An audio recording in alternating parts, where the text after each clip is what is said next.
Self confidence. Speech for school assembly, for teachers and the student.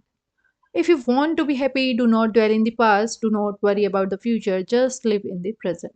Good morning to one and all on the days and of the days. Today, I am here in front of you to talk about a very interesting topic, that is self confidence. As for me, it is a belief and some assurance that make you strong, happy, and relaxed. It takes you to your dreams, boosts up your powers, and it will give strength to do things that may fear you. It is not so that a confident person will always win, achieve success in life, but a self confident person will always come over the difficult situations.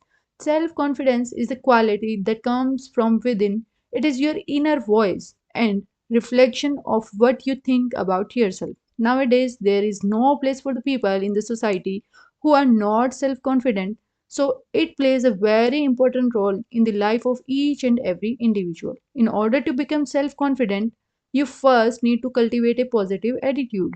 At the same time, it is that important to take effective measures to remove or limit all the negative influencers in your life. Start believing in yourself, act on that belief, and you will start building self confidence in your life. Always be mind that self confidence can't be built or boosted in a day. It takes time. The thing that you need to do is only keep working on your self confidence and achieve your goal slowly and gradually. Thank you.